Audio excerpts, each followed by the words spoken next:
What the was that? What the was that? Hello everyone, welcome back to the Circle Club. I'm Tyrone. Today we're talking about episode 5, that's Amour. Oh boy, that ending, we'll get into that.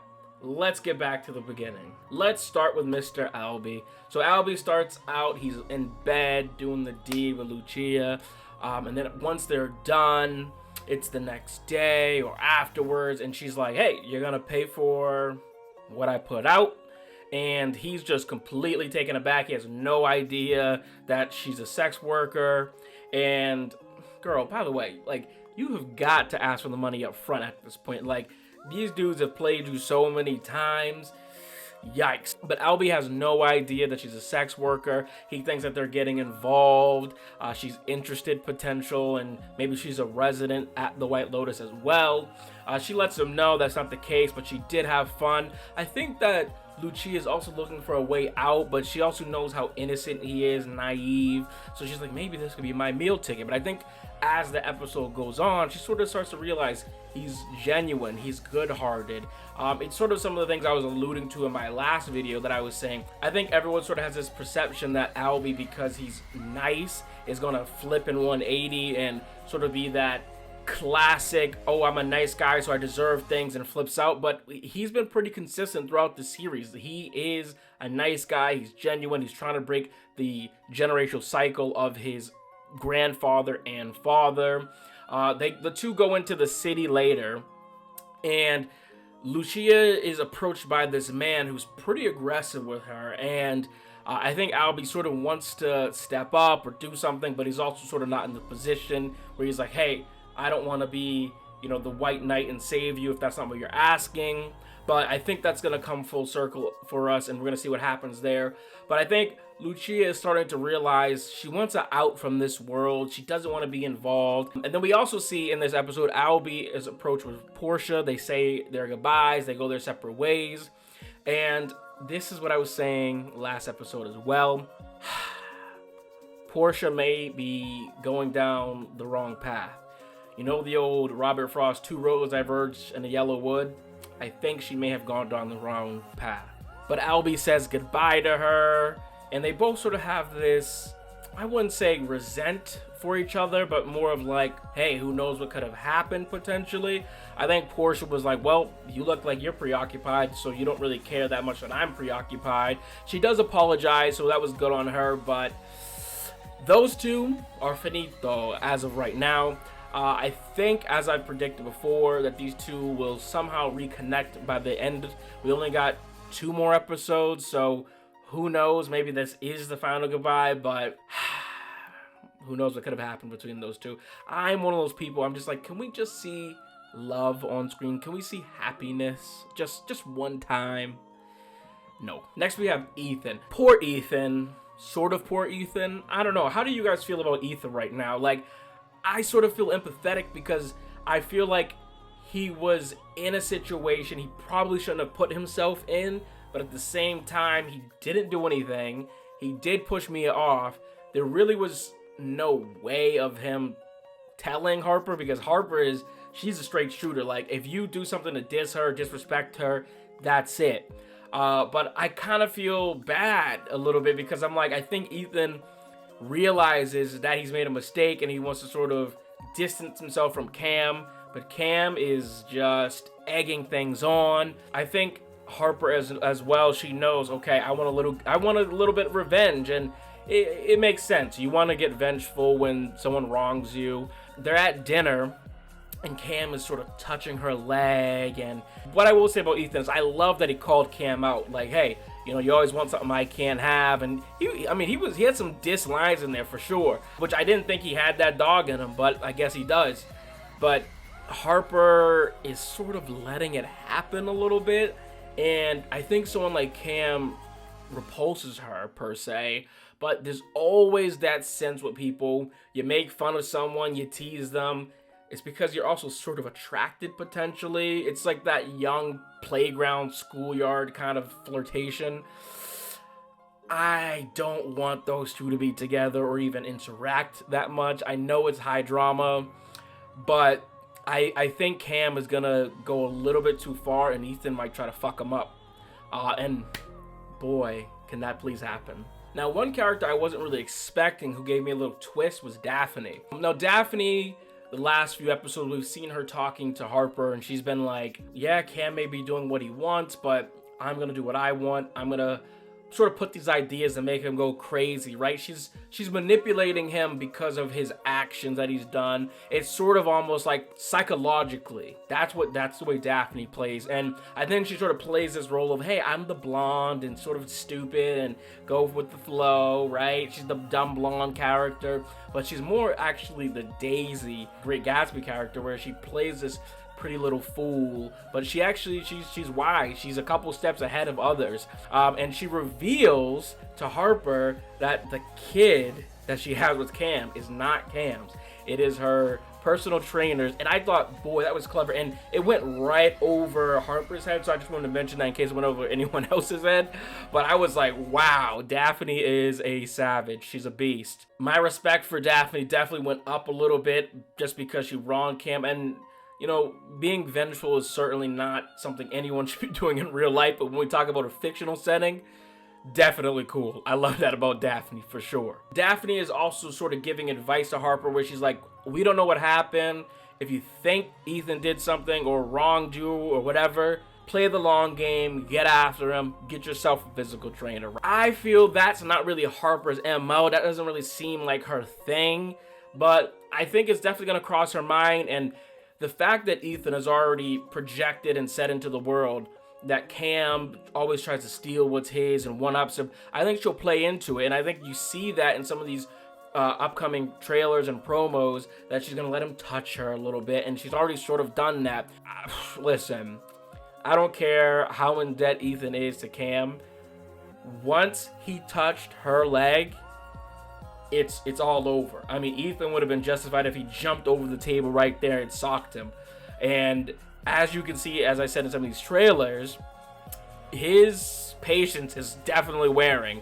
And again, I get why Harper's doing it, because she feels that Ethan should have opened up and trusted her, but it's sort of hard to predict, right? It's hard to predict how someone may react to you telling them, hey, I wasn't involved, but this is what happened. And also, I think Ethan has this sort of insecurity and an insecure relationship with Cam, where he almost feels like big brother type, or hey, you looked out for me when no one else would. So he feels almost indebted to Cam, but I think we're going to see that flip very, very soon. We haven't gotten a lot of Valentina this season, but we do get her this episode, and we finally learned Valentina is gay.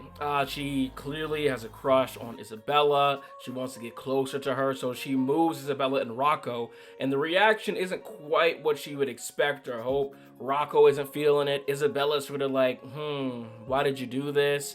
I don't think Isabella is gay.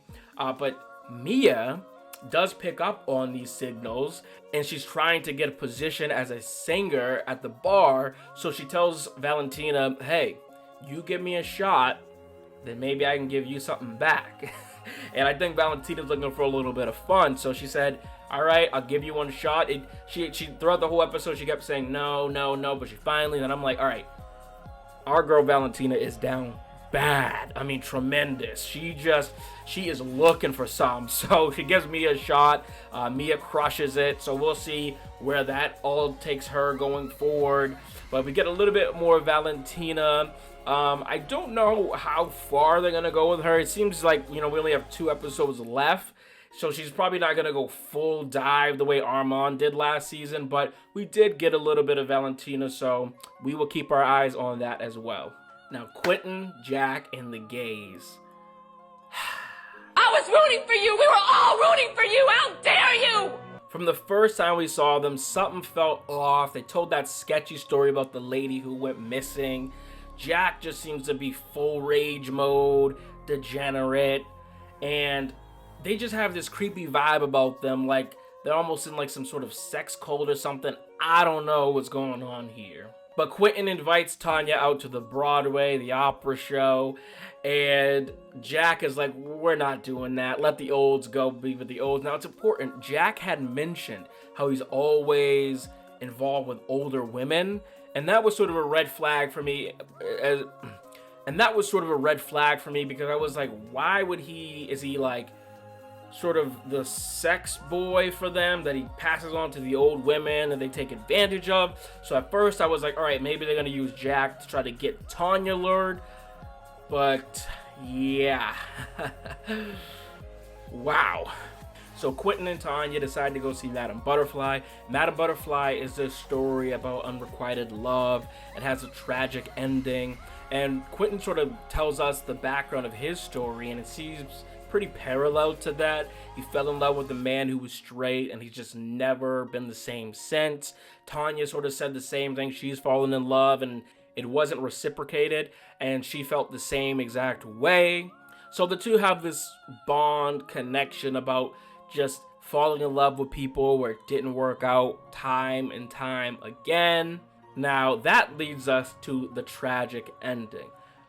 I don't know if this is supposed to be a foreshadowing to tell us that something is going to happen to Tanya. So something is going to happen to Portia. But something is going to happen. Which leads us to the very end of this episode. What the f***? That was crazy. Tanya leaves her bed. She hears noises and things going on. And, you know, you're to assume it's Jack and Portia, because Jack had just left Portia not too long ago, and he was like, hey, I gotta do this thing for my uncle. I'll be right back. Don't worry about it. Get ready. So she gets ready. She's just chilling in the bedroom waiting for him. Tanya was asleep. She wakes up. She hears things going on. She peeks through the door, and then she sees Jack screwing his uncle Quentin. When I say my mind went, what the actual f***? I was just stunned. I didn't even know, like, it was one of those things where it was like, go to black, go to credits, we need a moment to process this. But wow, that was a lot. That was a lot to see. That was really f***ed up. Wow. So regardless of how you now feel about Quentin and those folks, you know that this guy is no good. And that's always sort of the theme of White Lotus, that everyone has their dark secrets and dark past, but this was messed up. And I'm curious what Tanya does. Is she gonna tell Portia? Is she going to make some sort of adjustment and be like, hey, we gotta get out of here? Or is she just gonna let it play out?